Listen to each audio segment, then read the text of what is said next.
Okay, so next we're going to do a stretch for our pec minor, and then we're going to activate our latissimus dorsi, mainly the middle fibers of latissimus dorsi here. So we want to use something. You can use a doorway. If you have a lally column like I do here, you can use that. But I need you to find something that you can actually like hold against, and so it can assist you with your stretch. So when we think about pec minor, it's a muscle here that lies diagonally here in the chest area.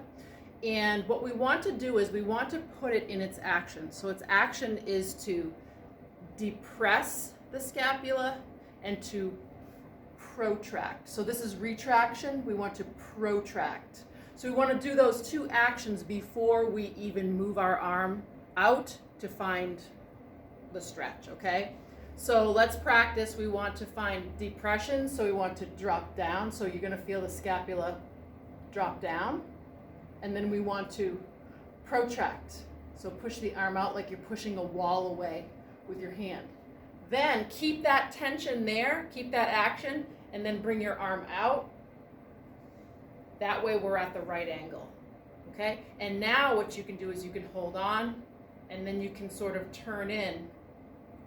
And you can even turn your body into the stretch. So here's me straight, and now I'm turning into the stretch. So I'm feeling a nice, not overstretched, but a nice stretch right here in my pectoral area.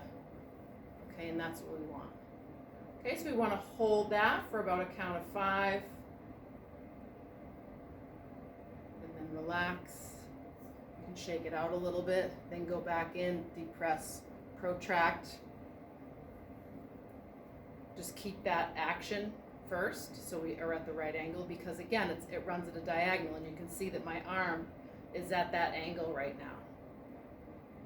And then you go into the stretch. Okay, and I want you to do that about 5 to 8 times until you feel a really good stretch.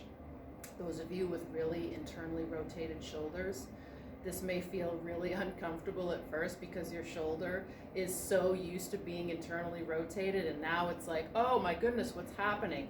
But trust me, because we're going to activate the lat next, it'll feel better.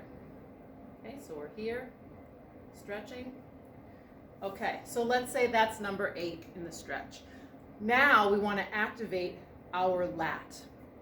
So just like the test on the table, we want to put our arm in this position. So it's kind of like a field goal position. And I'm going to create tension with this side of my body just to stabilize myself. And what I'm going to do is I'm going to pretend I'm pulling a band from the ceiling down, bring my elbow to my side, okay? And then I'm going to come up to that same position, not too high, just this level, pull into the body. So what I don't want is I don't want the arm coming this way or going too far back. I want to keep this angle the whole time, okay? So pretend you're between like two walls, and you have to maintain this degree in your arm. Just because if we move it too far back or too far forward, we're going to be working other muscles, and that's not what we want. So stay within that range. Hold down. And you're definitely going to feel it, even though we're not using any weight, any resistance bands, because we're isolating that part of the lat. You're going to feel a lot of action, like right up in here, and that's what we want. We want that pec minor to relax so that big muscle, that big lat in the back can do its job. Okay? So give it a try. Thanks so much.